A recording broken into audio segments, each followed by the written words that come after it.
Subscribe and share my channel Sudarsana. శ్రీమాత్రే నమః. శ్రీ గురుభ్యో నమః. శ్రీమద్దేవి భాగవతము 12వ స్కందము. మణిద్వీప వర్ణనము. పుష్ప పరిమళముతో వీచడి వాయువు 10 యోజనములను సుగంధితము చేయుచుండును.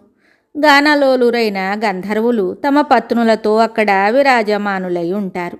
అనుపమ శోభాయమానలైన ఆ దివ్యవనములు మత్తిల్లిన కోకిలల కలకలారావములతో నినదించుచుండును.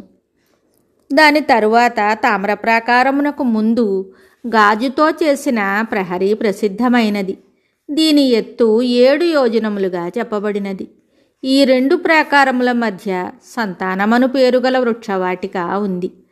అచ్చటి పుష్పముల సుగంధము 10 యోజనముల వరకు 4 దిక్కులను పరిమళింపజేయుచుండును.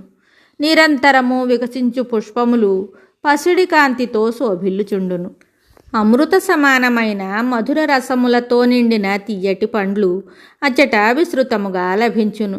రాజా, ఆ వాటికకు స్వామి గ్రీష్మ ఋతువు. ఇతనికి సుఖశ్రీ శుచిశ్రీ అను 2 భార్యలు కలరు. బాధాతప్తులైన ప్రాణులు ఇచ్చటి వృక్షముల నీడయందు సేదదీరుదురు. ఆ ప్రదేశము యొక్క మూలమూలలందు అనేక మంది సిద్ధులు దేవతలు నిండి ఉంటారు. రాజా, ఈ గాజు ప్రాకారమునకు ముందు ఒక సుందరమైన ఇత్తడి ప్రాకారము కలదు.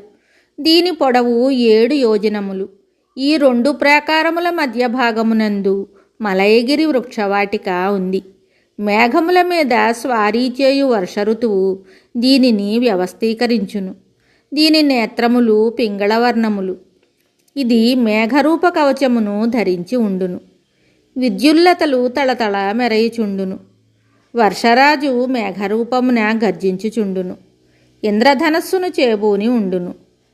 తన గణములతో కూడి 1000 కొలది జలధారలను వర్షించుట ఇతని స్వాభావిక గుణము.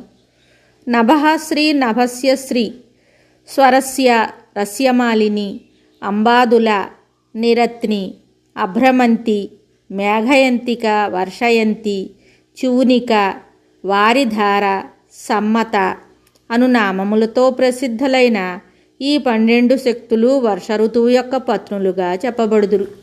వీరు సదా మదవిహ్వలులై ఉంటారు. క్రొత్త చివురుటాకులు లతలతో కూడి ఇచ్చటి వృక్షములు అలరారుచుండును. పచ్చని తృణములు నిరంతరము అచ్చట లభించును. అచ్చటి పృథివీ అంతయు వీటితో పరివేష్టితమై ఉండును. నదీ నదములు మిగుల వేగముగా ప్రవహించుచుండును. దేవతలు సిద్ధులు దేవీ యజ్ఞములకు సంబంధించిన కార్యములందు నిరతులై ఉందురు. దేవి కొరకు వాపీకూప తటాకములు నిర్మింపచేసి సమర్పించు పుణ్యాత్ములు ఇక్కడ నివసిస్తారు.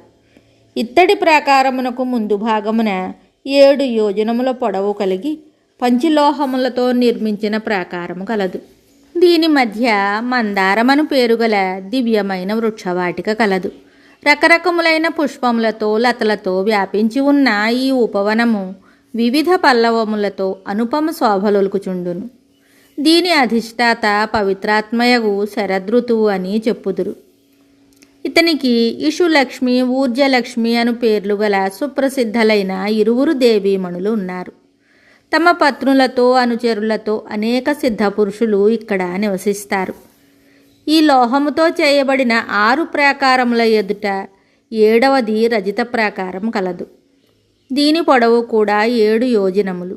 విశాలమైన శిఖరము ఈ ప్రాకారము శోభను పెంపొందించుచుండును.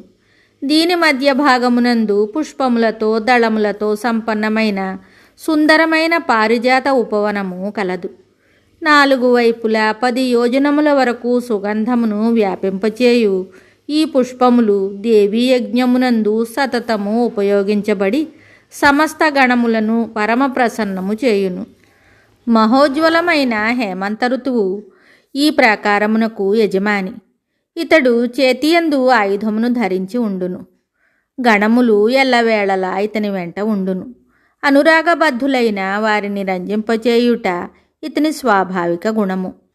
ఈ హేమంత ఋతువునకు సహస్రీ సహస్యశ్రీ అను పేర్లతో ప్రసిద్ధులైన 2 శక్తులు కలవు. భగవతి యొక్క కృచ్ఛ మొదలగు వ్రతములను ఉపాసించు సిద్ధపురుషులిచ్చట ఉంటారు. ఈ రజిత ప్రాకారము తరువాత సువర్ణ నిర్మితమైన 8వది సౌవర్ణశాల అని పిలువబడును. దీని పొడవు 7 యోజనములు.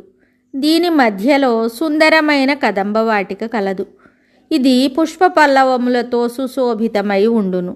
శిశిర ఋతువు యొక్క ఆదరణీయ దైవము ఇచ్చటి కార్యములను నిర్వహించుచుండును. తపహాశ్రీ తపస్యశ్రీ అను పేర్లతో ప్రతిష్ఠితులై 2 భార్యలు ఇతని వెంట ఉంటారు. వీరు శిశిర ఋతువు యొక్క ఆకారమును ధరించి ఉంటారు. వీరు మిగుల ప్రసన్నులై ఇక్కడ నివసిస్తారు. దేవిని ప్రసన్నమునరించుటకు గోదాన భూదానములొనరించు మహాసిద్ధ పురుషులకు ఇది నివాస స్థానమై ఉన్నది. ఈ బంగారు ప్రాకారమునకు ముందు కుంకుమతో సమానమైన అరుణకాంతులతో వెలసిల్లుచుండు పుష్పరాగమణులతో నిర్మించిన ప్రాకారము కలదు. ఇదియును 7 యోజనముల పొడవు కలిగి ఉన్నది. ఇచ్చటి భూమి వనములు ఉపవనములన్నీయును పుష్పరాగమయములే. అచ్చటి వృక్షములు ఇసుక తిన్నెలు పుష్పరాగ రత్నమయములుగా భాసిల్లుచుండును. రత్నములతో ఆ ప్రాకారము నిర్మింపబడినది. అదే రత్నములతో అచ్చటి వృక్షములు, నేల, పక్షులు, నీరు, మండపములు, స్తంభములు, సరోవరములు, కమలములు తయారు చేయబడినవి.